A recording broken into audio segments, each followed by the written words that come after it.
오늘 이제 권사의 헌신 예배인데, 권사라는 그 단어 속에는 항상 가지고 있는 제 개인적 이미지가 있습니다. 그것은 어머니라는 개념이 항상 들어있어요. 그래서 믿음의 어머니요, 교회의 어머니고, 또 특별히 권사할 때 들어오는 수식어가 항상 있는데요. 따라서 합시다. 기도의 어머니. 뭐 여러 다양한 수식어를 앞에 붙일 수 있지만, 권사님 그러면 일단 뭐가 붙은다고요? 기도의 어머니라는 이것이 한국계 일반화된 하나의 문화예요. 그러니까 제가 우리 이 정권사님에게도 권사의 어떤 사업보다도 기도가 최고의 영적 사업이니까 기도만 많이 하시면 된다 그랬는데, 맞습니다. 왜냐하면 주님께서 아담을 창조하신 다음에 코에다 뭘 집어넣었어요? 예, 생기를 넣으니까 생명이 됐다 그랬잖아요. 영적인 존재가 돼요. 마찬가지예요. 이 교회라는 이 공동체 안에 성령의 역사가 없잖아요. 그러면 그냥 우리는 동호회입니다. 모임이야 그냥. 그런데 그냥 똑같은 이 커뮤니티 모임이지만, 이 커뮤니티 안에 성령의 역사가 있으면요, 그건 영적 조직이 돼버리는 거예요. 그 가운데에서도 우리 주님께서 우리를 통하여서 교제하기를 원하시기 때문에 성령님은 또한 기도의 영입니다. 그래서 예수님께서도 내 아버지의 집은 뭐하는 집이다? 기도하는 집이다 그런 거예요. 그만큼 기도는 주님과 만남이고, 기도를 통하여서 주님과 깊은 교제를 나누는 것이죠. 그렇기 때문에 우리가 교회는 뭐하는 곳이다, 뭐하는 곳이다, 정의를 다 내릴 수 있어요. 예배드리는 곳이다, 뭐 사랑을 나눈다, 봉사한다, 말씀을 배운다 할 수 있지만, 그러나 주님께서는 교회는 기도하는 곳이다. 그래서 항상 아버지의 집 속에는 이제 성막이나 성전 안에 들어가면 이제 본 제단을, 이 제사 지내는 제단을 통과해서 안으로 들어가잖아요. 그러면 그게 이제 성소인데, 바깥 성소, 외소, 안의 성소, 내소 이렇게 되어 있어요. 그런데 그 외소와 그 내소 사이에 이제 큰 휘장이 쳐져 있는데, 그 휘장 앞에 분향단을 세웁니다. 그래서 늘 아침 저녁으로 분향을 하는 거예요. 그것이 바로 향기도입니다. 그리고 7 등불을 켜놔요. 그것이 늘 빛이 나죠. 어둠을 밝히는 거예요. 그것이 성령의 7영이 됩니다. 그리고 12지파를 상징해서 12개의 진설병을 올려놔요. 누룩 없는 것으로. 그러면 그것이 말씀의 떡이 됩니다. 그렇게 주님 앞에서 좌편에 우편에 각각 설치하지만, 성소를 향하여서, 즉 지성소를 향하여서 세워져 있는 것은 분향단이에요. 이게 굉장히 중요한 부분이죠. 이게 주님이 무엇에 포커스를 두고 있는가 하는 거예요. 아담 같은 경우는 에덴 동산이 그의 기도의 처소입니다. 그가 집무실이고요. 그리고 거기에서 주님과의 만남이 진행돼요. 아담으로 하여금 이제 다른 데 가서 제단을 쌓을 필요가 없어요. 자기가 거하는 바로 그곳, 그 지역이, 에덴이라는 곳이 바로 예배의 장소, 주님과 만남의 장소가 되는 거죠. 거기에서 온 세상을 향한 통치자의 역할을 본인이 감당해 가는 거예요. 그래서 이제 주님께서 우리에게도 원하는 게 있습니다. 하나님께서 임하시는 곳이 바로 성전이 되고, 하나님께서 임하시는 곳이 바로 기도의 장소가 되는데요. 주님이 어디에 임하셨는가 하니 우리의 마음에 임하신 거예요. 그렇기 때문에 무릇 지킬 만한 것보다 뭘 지키라는 거예요? 마음을 지키라. 이에서 생명의 근원이 나온다는 거예요. 그래서 성령님께서 마음에 오셨어요. 우리의 지성소를 삼으시고요. 우리의 육체를 주님의 성전으로 삼으신 거죠. 그러니까 이제는 솔로몬의 성전을 통하여서, 또 스룹바벨의 성전을 통하여서, 또 헤롯 왕의 성전을 통하여서 세워졌던 그 성전이 이제는 예수님을 통하여서 완성이 된 거예요. 예수님이 진정한 성전이거든요. 그런데 그 성전 대신 예수님께서 성령으로 우리의 마음에 임하심으로, 내 마음이 임하시기 전에는 그냥 내 마음이에요. 근데 임하신 순간부터 그것이 성전이 돼버린 거예요. 근데 그 마음이 육체 안에 있기 때문에 바로 우리가 걸어다니는 성전이요, 걸어다니는 교회가 되는데, 성전의 기능은 뭐냐? 내 아버지의 집 뭐하는 곳이다? 기도하는. 그렇기 때문에 쉬지 말고 뭐하라? 기도하라가 가능한 거예요. 할렐루야. 근데 그 가운데에서 누가 특별히 기도를 하느냐 보니까 교회 구성원들 가운데 보니까 오늘 이 디모데전서 5장에 보니까 5절에 보면 시작, 참 과부로서 외로운 자는 그랬어요. 아니 목사님 왜 외롭습니까? 외로울 게 뭐 있어요? 예수님 믿으니까 기쁘고 즐겁고 신나지 왜 외롭습니까? 그러니까 세상을 향하여서는 외로운 자다는 거예요. 그러니까 과부가 있는데요. 과부는 남편이 이제 소천한 분들 아닙니까? 그러면 이 5장은 이 늙은 여자, 특히 과부에 대해서 초점을 맞춰놨어요. 그러면서 3절에는 참 과부인 과부를 존대하라 그랬어요. 3절 말씀에. 아, 과부도 참 과부가 있고 참 반대는 뭡니까? 이게 좀 이상합니다만 아무튼 거짓 과부야 이게. 그러면 주님이 말씀하신 참 과부는 누구이길래 주님이 그 참 과부를 존대하라. 원래 과부는 구제 대상입니다. 이게 구약에도 보면은 과부, 고아, 나그네, 이방인 다 한 묶음이에요. 다 불쌍한 사람의 계층이에요. 그런데 주님께서 갑자기 신약에 와서 참 과부는 존대하라. 이 존대라는 단어는요, 교회의 장로, 말씀을 가르치는 장로, 다스리는 장로에게 적용하는 것이에요.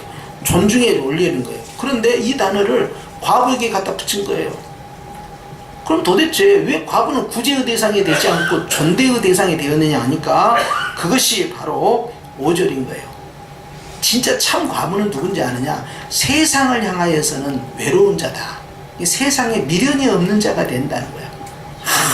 나는 말이야 놀러 다니는 것이 너무 좋고 말이야, 내가 봄이 되면 꽃구경 가고, 여름이 되면 해수욕장 계곡에 가고 말이야, 가을 되면 단풍에 가고 말이야, 겨울이 되면은 내가 또 이 설경을 보러 다니고 그냥 해외도 가니까 좋고 그냥 어디로 가, 나는 너무너무 좀 그런 게 좋다. 그러면요, 주님이 참 과부로서 외롭지 않다가 돼버리잖아요. 그러니까 세상에 대해서 미련이 없는 사람이에요. 그래서 이러한 외로운 사람은 어떤 결과를 만들었냐면 자기의 즐거움을, 소망을 누구에게 둔다? 하나님께만 둔다는 거예요. 하나님께만 두는 사람이 한 사람 있었는데 그게 안나 선지자입니다. 예수님 성탄하셨을 때 예루살렘 성전에서 주야로 기도하신 분이에요. 80이 넘은 이 노인네가요, 거기서 기도하면서요, 구약으로부터 수천 년 전부터 예언되어 있던 메시아가 내 생전에 한번 왔으면 좋겠다라고 기도하다가 죽을 뻔 하셨는데 예수님을 만나버린 거예요. 아기 예수님을 보니까 너무 좋은 거예요. 그래서 그가 하나님 앞에서 감사 기도를 드렸거든요. 그런데 안나 선자는 정말 늙은 과부로서 또 선지자로서 기도하고 또 기도하고 그런 분이었어요. 그런데 오늘 주님이 그 레벨로 보는 거예요. 하나님께 소망을 두고 뭐 한다? 주야로 항상 기도와 간구를 한다. 이것은요, 따라서 영적 제사장. 주야로 기도하는 사람은 제사장입니다. 그래서 주야로 분향을 하는 거예요. 그러면 자 보십시오. 존대하라는 말씀을 써가지고 가르치는 장로와 레벨을 올리고, 주야로 기도하기 때문에 기도와 간구를 하는 사람이기 때문에 그 사람은 제사장의 레벨을 올려놓고 아멘을 안 하는구나. 오늘 우리 권사님들이 점심을 만나게 잡수셨나봐. 자, 주님이요, 우리 권사님들을 어느 쪽 레벨까지 끌어올리느냐, 영적 과부는 어디까지 가느냐, 그것은요, 주님이 영적 제사장의 레벨로, 말씀을 가르치는 장로의 레벨로 끌어올리는 거예요. 이게 죄종과 같은 레벨로 끌어올리는 겁니다. 지금 누구를? 참 과부만. 아니, 난 세상이 너무 좋아 그냥. 그러면 안 되고, 아 목사님 그러면 남편이 죽어야 과부가 됩니까? 그럼 큰일 나죠. 남편이 계시든 남편이 계시지 않든 상관없이 세상을 향하여서 외로운 자가 돼야 돼요. 그래서 우리가 계시록 12장에 보면 무슨 내용이 있냐면 종말에 영적 과부교회가 있습니다. 그 뭐냐면 짐승의 666표에 절하지 아니하고 완전히 고립되어 있는 광야교회가 있어요. 거기는 독수리의 날개에 힘을 받아가지고 성령의 이끄심에 따라요 42달 동안 광야로 피신해 있어요. 그럴 때 하늘에서 용과 그의 사자들이 와가지고요 강물을 토해냈어요. 이들을 떠내려가게 하려고 하지만 땅이 입을 벌려서 물을 흡수하고 보호를 하고 주님께서 42달 동안 안위 즉 보호를 하셔요. 그게 3년 6개월 이제 환란이 시작되는 거예요. 자, 그런데 그것이 문자적이든 상징적이든 간에 적지 않은 기간 동안에 핍박을 받고 있을 때 주님께서 그들이요 도시문화 666 라이센스를 받은 사람들은 매매를 할 수 있고 상업을 할 수 있는 거예요. 그렇기 때문에 계시록 17장에 가면요 바다에서 장사하는 사람들이 누구로 나오냐 하면 왕족들로 나옵니다. 그게 굉장히 경제권, 이게 이 재정에 관한 이 물권을 가진 자들이 누구냐, 지배계급들이 갖고 있는 거예요. 그러니까 일반 서민들이 갖고 있는 수준이 아니죠. 굉장한 선파워를 가지고 있죠. 그런데 바로 이 라이센스를 가지고 있는 이 매매 비즈니스 라이센스가 있는 이들은요 도시문화 가운데서 통치의 레벨로 삽니다. 그런데 외로운 사람은 어쩌냐, 광야에 쫓겨나가 있는 거예요. 그래서 철저히 고립되어 있어요. 그런데 외롭지가 않습니다. 세상을 향하여는 외롭지만 하나님 앞에서는 그들이 소망이 있다 하는 거예요. 그렇기 때문에 영적 과부라는 것은요 늘 주님께 초점을 맞추고 있는 성도들, 특히 우리 권사님들이 거기에 해당된다 하는 거예요. 그래서 이제 제가 우리 선영교회 권사님들을 다 이제 생각해 보니까 우리 권사님들은 전부 영적인 참 과부다. 아멘. 도대체 언제 가야 우리는 박자가 맞을까? 언제쯤일까? 자, 그런데 거기에 주님께서 이렇게 말씀하지요. 첫째는 외로운 자, 두 번째는 5장 6절에 보니까 뭐하는 자? 향락을 좋아하지 않는 자가 돼야 돼요. 여러분, 우리가 세상을 끊고 살 수는 없어요. 그런데 동창회 모임도 나가고 개모임도 나가고 동호회 모임도 나가고 여러 모임도 나갈 수 있지만 나는 주님 만날 때가 제일 좋다. 아멘. 이런 기도의 맛을 가지고 있는 분이 행복합니다. 아멘. 네. 그래서 우리가 다른 사람과의 만남을 통해서는 채워지지 아니하는 그것이 있는데 주님과 만나서 깊은 대화를 하면 물질로는 해결할 수 없는, 세상의 문화로는 해결할 수 없는 하나님의 깊은 위로하심과 만족이 있고, 또 거기에다가 여러분 기도하면서 응답받을 때 또 어떤 분들은 영화인데 열려가지고 환상을 본다든지 꿈을 꾼다든지 말씀으로 응답을 받는다든지 찬양으로 응답을 받는다든지 심령으로 응답을 받는다든지 여러 모양으로 응답을 받았을 때 그 위로함은요 돈과 비교할 수가 없잖아요. 그러면 정말 세상을 다 얻은 것 같아요. 내가 그래가지고 시골로 개척하러 내려가 버렸어요. 그 당시에는 조용기 목사님이 부럽지가 않더라고요. 나는 완전히 눈먼 목회했구나. 그가 나를 알고 내가 그를 아는 순간에 하나님의 뜻이 무엇인지 알고 내가 어느 방향으로, 나는 그저 요한복음 21장 17절을 붙잡고 주여 내가 주를 사랑하는 걸 주께서 아시나이다. 어디든지 내가 주를 위해 가오리다. 이런 각오를 했는데 정확한 방향성을 모르잖아요. 그런데 성령과의 깊은 교제를 통해서 저는 상담심리학을 했기 때문에 이걸 가지고 당시에 90년대 초반에는 벌써 한 27년 전이잖아요. 그때는 이렇게까지 그 상담심리학이 발달되지 않았어요. 그래가지고 특히 우리 교단 같은 경우는 보수교단이잖아요. 그러니까 상담학이나 심리학 같은 거 특히 공부하고 그러잖아요. 그러면 인본주의 학문으로 터부셨던 그런 이제 흐름이 있었어요. 그래서 나는 이 목회상담을 좀 하면서 내가 미국으로 가서, 미국은 침례교가 유명하거든요. 거기는 대부분이 침례교예요. 장로교가 아니고. 거기서 신학 공부를 해가지고 내가 박사학위를 받아서 한국에 들어와가지고 내가 대학교에서도 강의하고, 그리고 내가 교회도 청빙받아야겠다. 내가 디자인을 딱 짠 거예요. 그것을 주님이 그냥 단번에 깨뜨려 버렸잖아요. 야, 네 목회하지 말고 내 목회하자. 여기는 이제 그걸로 이제 박살이 나니까요. 막 이제 단식기도 하면서 아이고 내가 헛살았어. 지금까지 네가 한 것은 다 육신의 목회다. 영적 목회가 뭡니까? 영적 목회는 하나님의 뜻대로 하나님과 함께 일해야지. 너는 네가 설정해 놓고 네 뜻에 따라서 열심히 하면 그게 영적 목회냐? 아이고야, 그럼 이제 어떻게 하지? 그때 이제 어떤 분이 분당 차병원에 원목자리가 나왔는데 그리 갈라요. 그래서 이름 되면 아는 아주 유명한 저 대형교회 목사님이 그러더라고요. 그래서 아니요, 저는 갈 곳이 있습니다. 어디로 가려합니까? 저는 시골로 개척으로 가려합니다. 그때 고대 대학원을 다니고 있을 때야. 그리고 논문을 써야 돼요. 아니 왜 그렇게 가느냐고, 개척을 하냐고. 그래서 내가 사명이 있어서 그렇습니다. 그러니까 그러면 이제 개척할 수 있도록 돈을 모아주겠다 그러더라고요. 돈을 가져왔어.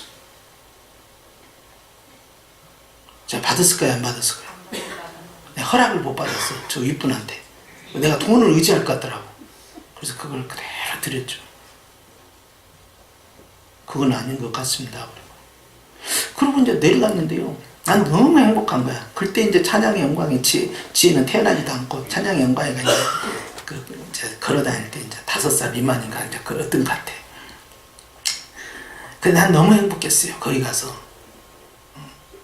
석 달 동안 작정 기도를 하고 또 골방 기도를 하면서 주님과 만나고 새벽부터 저녁까지 계속 기도하고 성경 읽고 찬양하고 기도하고 성경 읽고 찬양하고 그렇게만 살았죠. 기도가 딱 끝나니까 쌀이 딱 떨어지고요, 기름이 딱 떨어지는 거야. 아이고야, 이제 어떡하냐, 어디로 가야 되냐, 이제 갈 데가 없는데. 다 중간생냐.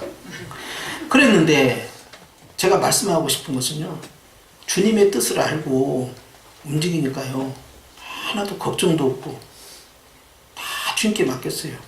그런데요, 제가 마지막 학기요, 제가 마지막 수업을 딱 들었잖아요.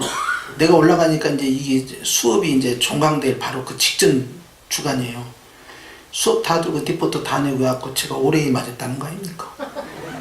논문을 썼는데요, 지도 교수님이 아니 목사님 개척한다면서 지금 논문을 썼냐고. 논문을 썼는데요, 막 머리를 하나님께 돌려버리는 거예요. 그냥 처갓집 가서 막 쓰는데요, 와 그냥 팍팍팍팍팍 돌아가고 엄청나게 빠른 속도로요. 아이 못하신 분들도 있었어요. 그런데 결국 논문까지 대본 거예요. 그냥. 그리고 논문 써놓고 논문 이거 보고 다 던져놓고 나는 지금 그것이 중요한 것이 아니니까. 그리고는 이제 거기에서 주님과의 영적 교제라니까 그 다음부터 주님께서 순종한 것을 보시고 열어주시고 해서 나중에 이제 건축까지 해버린 거예요. 그리고 그 마을이 엄청나게 반대가 강했어요. 사람이 못 들어가, 믿는 사람이. 1년 이상 그 동네를 막아버렸다니까. 그런데 그분들 전부 말이죠, 동의 다 받고 그분들이 직접 와가지고요 이 건축하는 거 다 도와주고 그랬잖아요. 그래서 참 그 간증이 굉장히 긴데, 어찌됐든 제가 여기서 강조하고 싶은 건요, 하나님의 뜻을 알고 하나님과 함께 이렇게 동행하는 삶을 사니까요 그 기도의 재미가요 이루 말할 수 없어요. 그러니까 이건 뭐 다른 목사님들은 제가 내려가니까 미쳤구나, 저것이 주목사가 왜 내려가냔 말이야, 저 내려가면 안 되는데 갑자기 왜 저런다냐 하고 막 그랬어요. 어떤 내 은사 교수님은 난 자네가 내려가서 죽은 줄 알았네, 그런 분도 있었어. 그런데 그렇게 하면서 저는 정말 그 누구도 알 수 없는 그런 감사와 기쁨 가운데 살았는데요, 내가 서울로 다시 올라올 줄 몰랐는데 제가 살아가면서 항상 기억하는 것은 하나님의 뜻이 아닌 것은 다 부질없는 일이다, 이게 쓸데없는 짓을 하는 것이다, 그걸 늘 의식을 해요. 지금도 마찬가지예요. 제가 좀 여러분이 보기에 지나칠 정도로 제가 강조하는 것이 하나님의 뜻이 무엇입니까? 첫째는 그거예요. 그리고 하나님의 뜻이 딱 발견되면 제일 먼저 타협을 안 하는 사람이 사모하고 타협을 안 합니다. 제일 나를 붙잡을 수가 있으니까. 근데 사모님은 감사하게도 한 번도 아니오라고 한 적이 없어요. 처음에만 그랬어. 처음에만 시골로 내려간다고 할 때 친정에 한 일주일간 갔다 온다고 그러더라고요. 갔다 오기 싫어 그랬어요. 갔다 오더니 왜 연락 안 했어 그러더라고. 아니 나는 이따 온 줄 알고 연락 안 했는데. 그러니까 짐 쌉시다 그러더라고. 그래갖고 짐 싼 거예요 그게. 그런데 사람하고 의논해 보면 내가 이제 막 흔들리는 거예요. 마음이 막 갈등이 막 생겨요. 그러니까 기도를 한 3번 정도 하고 이것이 맞구나 그러면 딱 결단을 내린 거죠. 나 그렇게 할래요. 그래서 여기까지 온 거예요. 하나님께 소망을 두는 그 마음은요. 왜냐하면 다른 것은 지나놓고 보면 하나님 앞에 좋은 평가를 못 받으니까 나중에 훗날 주님 만나는데 너 뭐 듣다 왔냐. 아니 내가 열심히 하다 왔잖아요. 그러니까 누구를 위해서 열심히 했는데 주님을 위해서 열심히 했습니다. 그러니까 주님이 그걸 인정을 안 해주더라고요. 내가 원하는 것을 네가 열심히 한 게 아니지 않냐. 네 뜻대로 네가 그 일을 위해서 열심히 했다. 그러니까 육신의 목회는 그거예요. 내가 하고 싶은 대로 하면 절대 안 된다. 그러니까 항상 영적 과부는 어찌해야 되느냐. 주님께 소망을 두고 기도하는 것을 즐겨야 됩니다. 그리고 그 기도의 맛을 한번 느껴야 돼요. 이야, 기도하니까 세상에 하나님이 이렇게 정말 다른 사람은 알지 못하는 그 묘한 그 은혜, 응? 표현할 길 없는 그 감동, 그걸 주시는구나. 그래서 이제 그렇게 하나님 앞에 기도하고 또 주님을 또 응답받고 그러면요, 심령이 아주 담대해지는 것이죠. 그래서 여러분, 저는 오늘 말씀 보니까 2가지를 해야 한다. 우리가 하나는 세상을 향하여서는 외로워도 괜찮아. 2번째로는 향락을 즐기면 안 됩니다. 우리가 뭐 그런다고 해서 여행 안 갈 수 없고 우리가 또 봄, 가을로 소풍 안 갈 수 없어요. 그런 것까지 말하는 거 아니에요. 그러나 내 마음의 중심이 그런 것에 푹 빠져버리면 안 돼요. 오늘 주님께서는 오히려 하나님 앞에서 외로운 환경이 형성되면, 자, 남편도 소천에서 가셨지. 아들, 딸 내외가 지들 독립하겠다고 해갖고 살고 있지. 며느리 눈치 본다고 아들이 못 오고 있지. 그러면 신세 타령하지 마시고 뭐 하라는 거예요? 너는 외로움 가운데에서 하나님께 소망을 두라 한 뜻을 알고, 내가 어쩌다가 저런 며느리 저런 사이를 얻었을까? 내가 키우는 내 아들이 말이지 이렇게 나를 뒤통수 칠 수 있을까? 다 변해도 딸은 안 변다는데 내 딸은 왜 저런다야? 직급만 다 챙겨가고 세상에 엄마를 이렇게 무시할 수 있을까? 서운해하지 마시고 오히려 그것이 기회는 이때다. 뭐 할 때다? 알기는 잘한다. 이렇게 된다. 그렇기 때문에 오늘 주님께서 외로운 자는 하나님께 소망을 두고 주야로 어쩌라는 거예요? 항상 간구와 기도를 해라. 이런 사람을 주님은 존대하는 거예요. 그러니까 어느 장로님이, 서울대 나오는 어느 장로님이 자기는 우리 교회에서 제일 존경하는 분이 누구냐 그러니까 그 존경하는 분이 그 초등학교 그 못 나오셔 글을 못 쓰시는 기도하는 권사님이래요. 그래서 이분이 힘들 어려운 일 있으면 꼭 그 권사님한테 가서 기도의 제목을 부탁을 드린다는 거예요. 그러면 그 권사님은 이제 영안이 열린 분이라 열심히 기도를 하고 밀어준다는 거예요. 그러면서 그 교수님 장로님이 그 권사님 앞에만 가면 고개를 푹 숙이는 거예요. 그래서 내가 가장 존경하는 내 영적 멘토라는 거예요. 다 기도해 준다는 거예요. 여러분, 우리가 다른 걸 잘하지 말라는 뜻은 아닙니다. 그러나 가정에서나 교회에서나 우리 권사님들은 뭘 하셔야 된다? 기도에 은사가 충만히 채워질 출연합니다. 왜냐하면 그것이 바로 교회의 사명이기 때문에 그래요. 그래서 하나님 앞에 소망을 둔 자, 2번째 주야로 항상 간구와 기도를 하는 자. 자, 해서는 안 될 것은 향락은 해서는 안 되고, 그 다음에 외로워야 된다는 거예요. 그리고 우리가 주님 앞에 서야 할 것은 항상 소망을 주님께 두고, 그리고 항상 기도해야 된다. 할렐루야. 여기 간구와 기도는 빌립보 4장 6절에 있는 말씀처럼 여기도 기도와 간구로 나왔는데요. 기도는 우리가 아는 대로 그대로 주님께 드려지는 향기도를 말하는데요. 강구는 목적기도입니다. 그래서 그것은 그것만을 놓고 집중적으로 기도하는 거예요. 그래서 이것을 잘 균형을 믹서를 맞춰야 돼요. 이게 너무 지나치게 한쪽으로 치중되지 않도록 하는데요. 주님께서 이 기도 가운데 역사하실 때 항상 마음을 보신다는 거 아셔야 돼요. 사람은 외모를 보거니와 나는 마음의 중심을 본다 했어요. 그러니까 성령의 능력이 어디서 나온가를 아셔야 됩니다. 권사님들, 성령의 능력은요 위에서 내려오는 게 아니에요. 성령의 능력은요 이미 내 마음에 임하신 그 성령님이 역사하는 거니까 성령님이 어디 계시냐 이 말이에요. 성령님이 내 마음에 계시니까 마음에 계시는 성령의 역사로 나오니까 마음을 잘 다스려야 돼요. 신령 성전이 돼야 됩니다. 마음이 권사님들이 상해버리잖아요. 자녀 문제 때문에, 자손 문제 때문에 마음이 상해버리고 건강 때문에 마음이 상해버리면 기도가 안 되는 거예요. 그럼 슬픈 기도가 나와.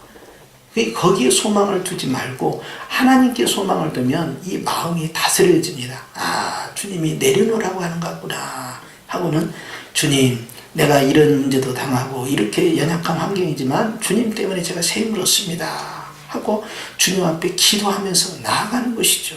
그렇기 때문에 여러분 실망해서는 아닌데요. 과거와 다르다는 것에 대해서 낙심하시면 안 돼요. 지금까지 한 일, 우리가 지금까지 한 일이요 나는 잊어버려요. 내가 잘했던 일. 근데 주님은 다 기억하셔요.